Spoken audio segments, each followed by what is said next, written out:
So today what we're going to do is we're going to cover the Whitehall Big Six strategies. Okay. And basically I feel like this is it. There aren't really any other strategies that are viable to grow a dental practice outside of these six. And so we're going to cover each one. And well, I'm going to cover it pretty quick.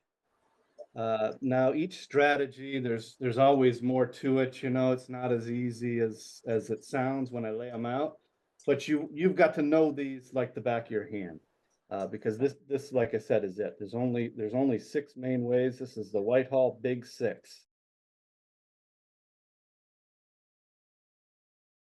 So number one strategy in Whitehall and in dentistry is what Greg always called the hygiene cauldron. You guys remember that, right? The hygiene cauldron.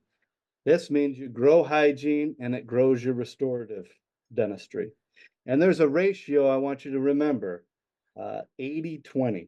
80% of your practice will be restorative and 20% will be hygiene. Okay. And when you get that out of sync, meaning where there's way too much as a percentage of hygiene, there's two things that could be going on when you look at those numbers. One, you could have a case acceptance issue, right? You've got a lot of patients, but you're not getting the proper case acceptance out of them, right? Number two, you could be using what I would refer to as kind of like a pump and dump strategy in hygiene.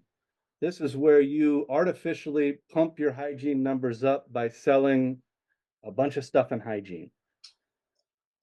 And that is not the hygiene cauldron. The hygiene cauldron is growing your hygiene base. On average in dentistry, a hygiene patient is worth about $1,200 per year. Could be 1,000, could be 1,400, but it's going to range somewhere in there. And trying to grow a practice without growing the patient base is tremendously hard. Tremendously hard. So this is the number one strategy. And a lot of the strategies I'm going to lay out underneath this really dovetail into making this actually happen, making the hygiene cauldron happen. Now, reasons why hygiene doesn't grow. There's a few main ones. There's a lot of little ones, but the main ones would be maxing out your fees in hygiene, meaning trying to make it a profit center and getting to the 90th percentile in your hygiene fees. These are all strategies you use once your practice is fully, I would say, fully matured, meaning you've got no more space, you're not growing anymore because you're out of room, and then you can look at growing, maximizing your hygiene fees. Okay, so be wary of this one. You want to stay around the 70th percentile in hygiene as you try to grow that hygiene base. Okay. Number two, being in network and out of network, that certainly has its effects in hygiene and retention. So being out of network with a lot of insurances can make it more difficult, but I'm not an advocate of people jumping into insurance, but it's something I'll mention. Okay, so insurance does play somewhat of a role. Next is obviously convenience. So we typically like to have hygiene booked out, certainly a couple weeks. As it gets booked out to around a month, it's an indication to you that you should look at actually expanding the hygiene hours in some way. So that's either adding a column, adding more hours. These things, you have to be aware of that when your hygiene gets booked out. Now, don't fall for but when the day comes, it falls apart. That's a separate problem. That's a hygiene coordination problem. That's not a demand problem.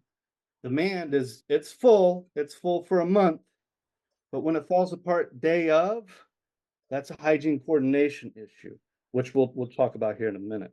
The next thing would be, obviously, reschedule rate has to be 90% or higher. So patients leaving with an appointment at 90% or higher. If it's at 80%, you're going to have a lot of patients that are going to be difficult to track down in 6 months. So you have to watch out for that one. And then lastly, I'll point out, obviously, the doctor and the hygienist. They also play a big role in this. So I'll talk about the hygienist first. So their personality, how nice and friendly they are, uh, what's the cleaning feel like? Is it aggressive? All these things, that does matter, right? And then also the hygienist can get, it's no different than having a doctor in your office that is aggressive treatment wise, right? We all kind of know, like, ooh, if they get super aggressive, patients kind of go and back up and go, I want to see the other doctor, right? Well, same thing can happen in hygiene. They can become like a religious zealot in hygiene. And you have to watch out for that because uh, yeah, that can be a turnoff for patients. And then of course the doctor. And this is the big one. This is the big reason why patients stick into hygiene is a confrontationally centered case presentation. I'll repeat that. A confrontationally centered case presentation. This is not too hot, not too cold, just right. Okay. If you get that wrong, patients don't stay. Okay. Uh, so those are the big ones. And then the other point I was going to say was about hygiene coordination. Poor hygiene coordination. This is when the day falls apart, day of or the day before. You should be looking at around 5% openings or less in hygiene. If it's more than that, as it approaches 10%, it's an indication that well, people are mailing it in terms of hygiene coordination. And utilizing Weave or these uh, texting softwares too much. So over the last, I don't know, 5, 6, 7 years, people have just switched to that and just said, hey, the text goes out and uh, they don't really work the schedule and they really lean too much on technology. Okay. So with hygiene coordination, you've got to send the text out, obviously, to confirm the appointment. I prefer 8 days before the appointment. And the next day, your team is calling the people that didn't confirm. Those are the people that are your problem children, as I like to call it. Those are the patients that are most likely to no-show you as the visit comes. They're the flaky ones. So it's really important that your team gets on them right away and starts calling them. And and I like by the third phone call that they let the patient know, hey, we've got to hear from you or we're going to have to release this appointment. So please call me back by end of business day. And to perfect that schedule, that's how it's got to be done. Okay, there's a lot of other little things, but I can't, for sake of time, I can't go into all that. But those are the big things in hygiene coordination. Okay. And like I said, the doctor's case presentation is the number one reason why hygiene doesn't build. And that gets into our number 2 strategy. So 100% case acceptance. This is the concept that every new patient that comes through the door gets something done, right? And I have doctors that achieve 90, 95%, but certainly it needs to be 70 to 80%. Anything below that, you're going to have a problem in building that hygiene that I just talked about. Because patients that don't buy, they don't stay. Okay, so you need to track this. You need to know this number, exactly what percentage of new patients are getting something done on their treatment plan in that first month. Anything below that, like I said, you're going to have trouble building this practice. So, this is that confrontationally centered case presentation that I talked about, where you meet the patient where they're at, and there's a lot that goes into getting that just right. But there's three factors that gets great case acceptance. Okay, number one is trust. You have to know how to build trust and a relationship with the patient to the point where they believe what you're saying. Number two is urgency. You have to create urgency. Those two things together really dictate the case size that's appropriate that the patient will actually move forward with. So there's three things. So trust, and trust is really comes down to your confidence. How you speak to the patient, how clearly you deliver your treatment plan, how confident you sound about it. Uh, that is trust. Okay. Urgency is, there's a few points of urgency in dentistry. I'm going to cover the big one. And that's just simply what we're trying to avoid. Okay, what we're trying to avoid, you have to absolutely communicate. We're trying, a lot of people, a lot of doctors will dive into what's a crown, you got a crack, and talk about the crack and what a crown is, and we're going to cover it, and they really get into all that, but they really don't spend a lot of time of what we're really trying to avoid and what potential costs there is to that. Because remember, what you're trying to avoid really isn't about the procedure. It's about how much the procedure costs. So I'll give you what I like to train our associates on. So just imagine fillings cost the same as a crown, and a filling costs the same as a crown and root canal, and a filling costs the same as an implant or a bridge. So it would be hard to create urgency if the costs were all the same. The only thing that would create urgency is pain. So you're doing yourself a disservice if you don't talk about the consequences of not following through a treatment, and somebody, whether it's you or your treatment coordinator or your assistant, has to communicate the financial ramifications of it. Okay.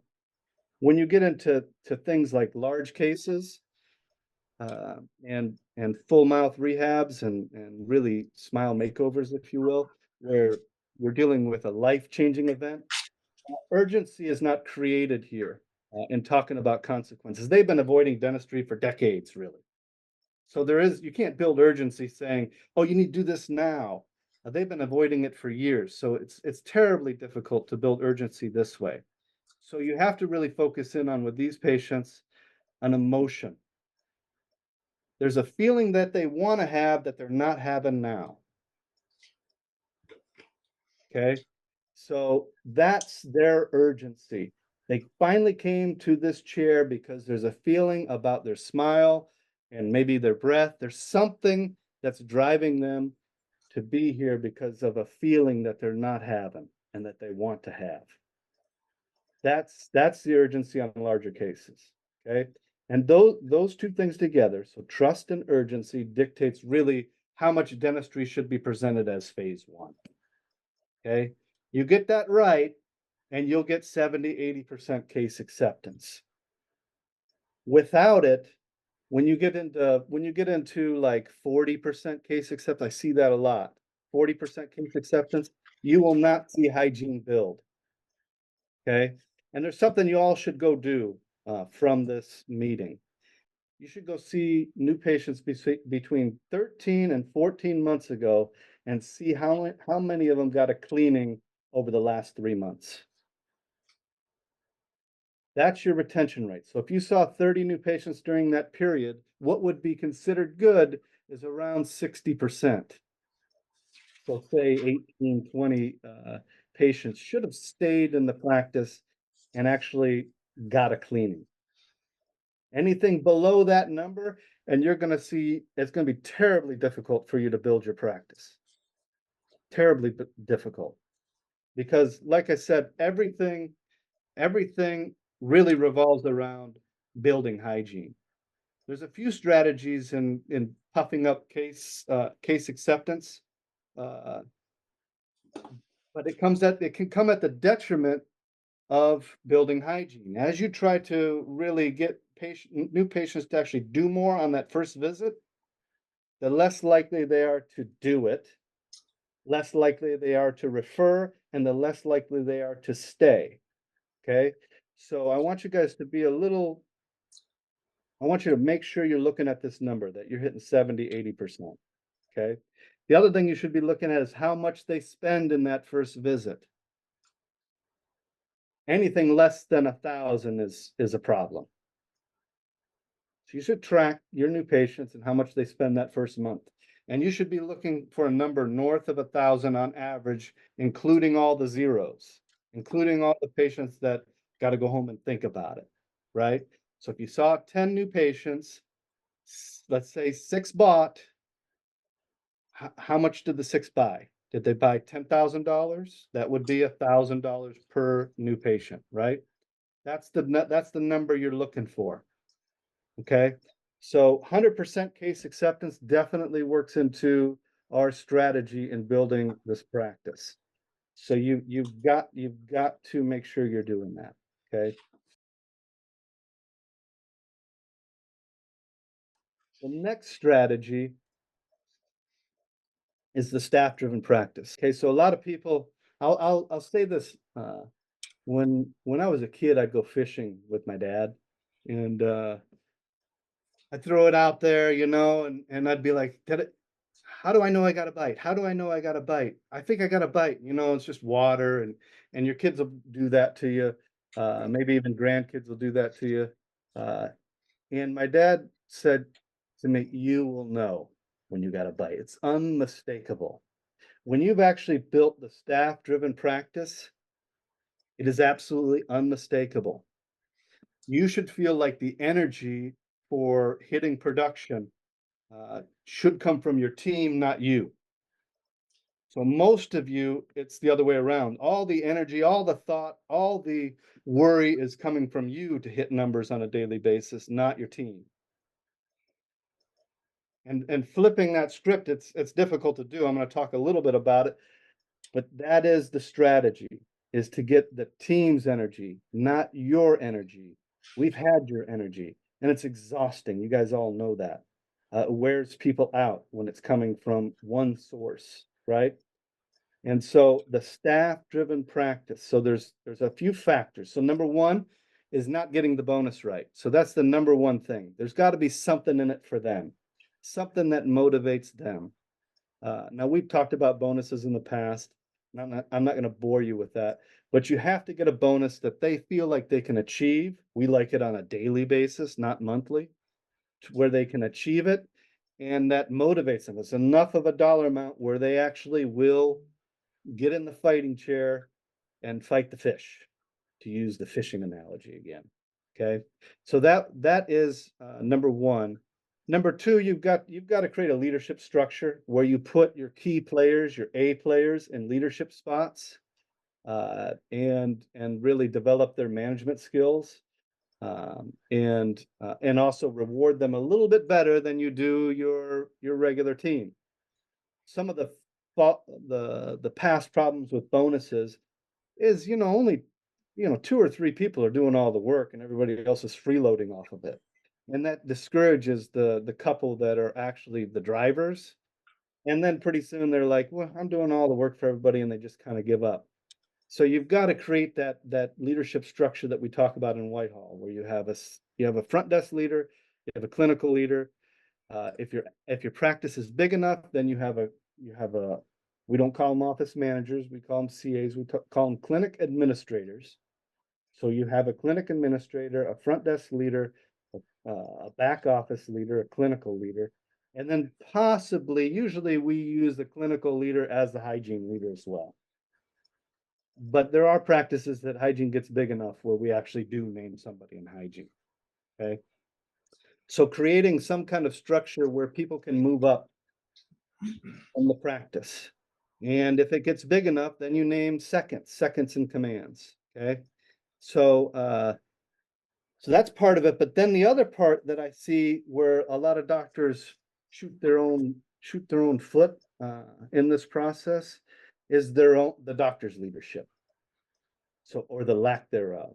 Okay. There's 3 or 4 main things that I see that doctors do to destroy the staff-driven practice. Number one is a moody doctor who is not even keeled, who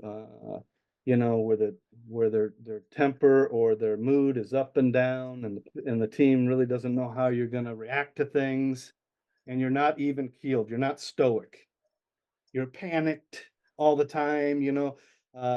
These things affect the team, and it does destroy the staff-driven practice. This I'd put as number one, as actually destroying. Okay. Number two would be a controlling doctor, micromanager, uh, not allowing the team to develop their decision-making skills. Okay, it's a skill, decision-making. If you're making all the decisions in the practice, your team is not developing that skill. So you've got to make sure that you're not micromanaging everything and calling all the shots. You've got to allow people to make decisions, and for right or wrong, they'll develop those skills. Now, there's certain areas that you don't want them to make final calls on, like let's say marketing and things like that. But a lot of things you can let them experiment and learn, uh, learn this skill. Okay, so don't be a micromanager. Okay, uh, and then the other thing would be the last thing that I see is not even with enforcement, playing favorites, uh, and not being even with your enforcement of the rules. And that also means uh, being consistent with your expectations. So let's say you get big on, and you've all done this, you got big on something. Let's say, hey, we're going to do it this way. And you get all big on it, and everybody runs and does it. And then 2 or 3 months go by, and you're not so big on it anymore. And then, 6 months later, it's gone from the practice. A lot of times, doctors are inconsistent in enforcement of their own systems, and they let things drift. Okay. So all these things play into what erodes the staff-driven practice. Uh, and like I said, you'll know it if you have it. If you call me and you said, Wes, do I have it or don't I? It's like when you go buy a yacht, like a big yacht, 200-foot yacht, and you ask how much do these yachts cost? And the salesperson says, if you have to ask, you can't afford it. Well, if you call me and you have to ask, do I have a staff-driven practice? It means you don't. Okay, you should feel it. You should actually feel like they're wearing you out, and they want to work you through lunch, keep you late, and they're just dogpiling you, and without any of your effort. That's what it should feel like. Now, it's terribly difficult to get that going, but once that's going, it's an amazing thing. Number four is mastering the 12-step development pathway. Okay. We have done seminars on this. For those of you who've been around a little while, you know what I'm talking about. The 12-step development pathway refers to a new patient and each encounter they have with your practice, from answering the phone, scheduling an appointment, how they're greeted, how they're taken back, how they're seated, how the x-rays are done, how they're pre-assessed, what the doctor says, how the handoff is to the treatment coordinator. All of that should be scripted and systematized. Absolutely. Now, you can check on this, and I would encourage you to check on this. So number one, answer the phone. Ask your front desk, what do you say when somebody calls and they're out of network? So, and you don't take, let's say it's Delta, and they call and they say, do you guys take Delta? What do you say? Ask your team, put them on the spot individually. What's your answer? Okay. And then ask them, if I say, are you in network with Delta? What do you say? You should see consistent answer from your team. It should not vary one iota. Okay. And I like the sandwich approach to this answer. So this would be simply saying, yes, we do take that plan and we'll absolutely maximize it. Although we're out of network, we have a lot of patients with that exact same plan, and they absolutely love it here. They love Dr. Delacroce. He's amazing, and you will too. What works best for you? Mornings or afternoons? So good news, we take it, we maximize it. Bad news, and then good news again, safety in numbers. We got a lot of patients with that plan and they love it here. Safety in numbers. And then the close. What works best for you, mornings or afternoons? That's the answer. You should hear something almost exactly to that. Then you should ask them, how do you handle pricing questions? How much is a crown? How much does it cost to get an extraction? Now, again, this should be uniformed answer. And I don't like obviously quoting fees over the phone, but it should be something to the effect of, there's a lot of things that factor in to actually what that procedure would cost, like the materials, whether you need a buildup or not, actually which tooth it has, how many roots it has, and yeah, depending on the material, all those things factor in on how much it's going to cost. That's why it's important to come down and see our doctor. So what works best for you, mornings or afternoons? Okay, so where you explain to the patient a little bit about the factors that determine the fees, and then you go into the close. Okay, but that's okay. That's the phone. I did an abbreviated part of it, but there's other parts to the phone that they've got to do correctly. Okay, it all has to be systematized. How they greet the person has to be. How do we greet them? The pre-assessment all has to be done. We encourage a slide presentation to introduce the patient to the practice, to talk about the procedures you guys offer, and really cover what we're going to be looking for today and what it looks like on x-rays and what it looks like on pictures. So we're going to be looking for cracks. We're going to be looking for decay. Here's what it looks like. We're going to be looking for abscesses. You can see this x-ray. This is an abscess. You can see that dark spot. We actually show the patient what it looks like. So when the patient gets their x-rays, you can go see that dark spot. Remember I showed you the one earlier? So that's pre-assessment. So it's all got to be systematized. Okay. And creating this, this is overused, the wow experience, right? But creating that wow experience starts from the phone all the way to the treatment coordinator. Okay. And the big fail that I see a lot of offices make is leaving the doctor to save it. So the team, your assistant or hygienist, they got 45 minutes with the patient, and they can learn a lot about what the patient is ready for that day. They could be ready for quadrant dentistry to do everything full mouth, or they might just want to be dealing with their chief complaint only. And finding that out is crucial. And you can't find that out if they're not pre-assessing. And what we want to do is you've heard that saying, reality is happiness is reality exceeding expectations, right? You've heard that saying? Mhm. Meaning, I've seen people in the Olympics get seventh place and that are so happy that they got seventh place because that was an amazing achievement for them. And I've seen other people get silver who basically throw the medal away because they're upset they didn't get gold. So much of it is expectation. Well, the patient has an expectation, and usually it's nothing. Usually they expect insurance to pay for everything, and and they've got nothing wrong. That's their expectation. We've got to change that before you walk in the room and change their expectation a little bit. Okay. And it certainly, if you're dealing with associates, this has got to be in place. So you as the owner doctor, you can kind of handle anything. As you've developed your skills over the years. But associates, they definitely need this. So this all needs to be in place, this 12-step development path.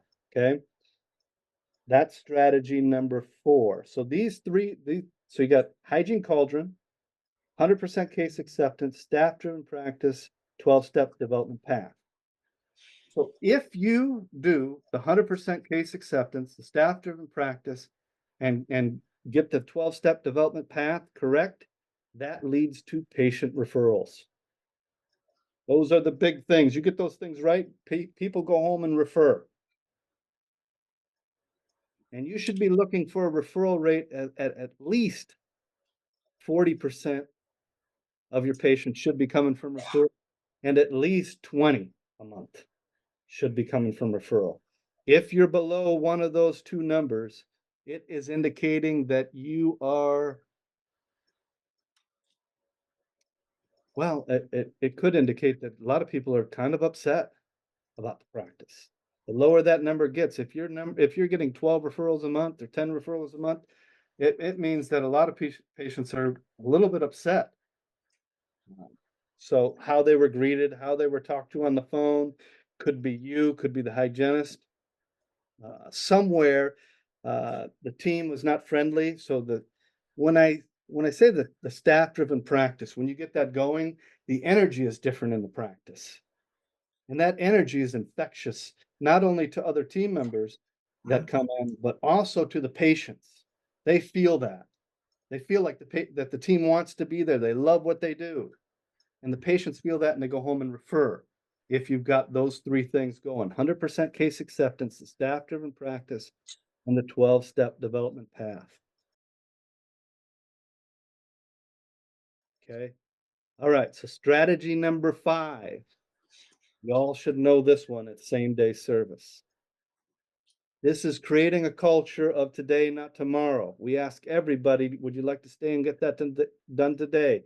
And we're looking for spots to fill, and the team is actively always trying to fill them with the patients that are there. And again, this is just like fishing. You'll know if you got it because it's part of the DNA and the culture of the practice, same day service. Now, of course, we bonus this to create this environment, but you've got to have it to fill in all those little spots that come up on your schedule to maximize your schedule. Okay, so I'm not going to.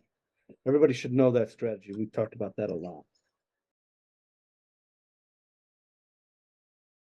lot.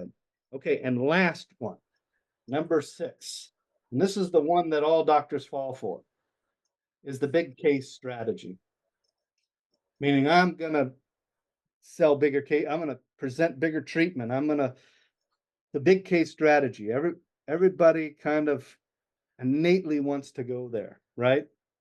Uh, Now, if you've been listening, the big case strategy really works against 100% case acceptance. It really works against the hygiene cauldron, uh, and it can be terrible. You can box yourself in with this strategy. So if you use this strategy to kind of get your numbers up to 150 or 120, and you're doing big cases, uh, and if you're doing it to normal patients, normal family dentistry patients, you'll find a problem in actually trying to catch a gear to the next level because you're going to find that you have a thin patient base, that you're doing too much dentistry on too few people. And it does not set the practice up to continue growing. You'll hit a plateau and you won't know why. You'll get stuck. You'll try all kinds of different things, and it becomes a problem. Now, I'm not against the big case strategy. It's got to be done correctly. Okay, so when I say done correctly, usually that means some kind of marketing element that actually patients are coming in looking for the big case.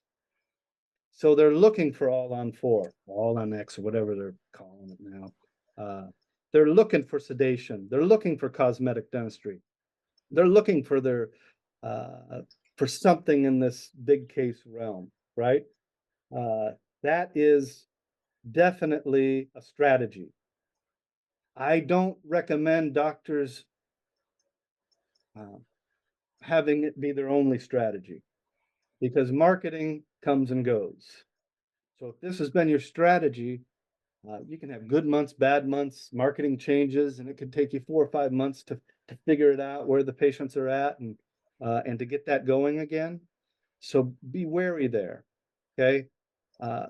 Another part of the big case strategy is as adding actually different things to your repertoire, meaning adding implants, adding molar endo, adding maybe doing thirds and sedation, so that you're doing more of the dentistry that's flowing through the practice than referring it out.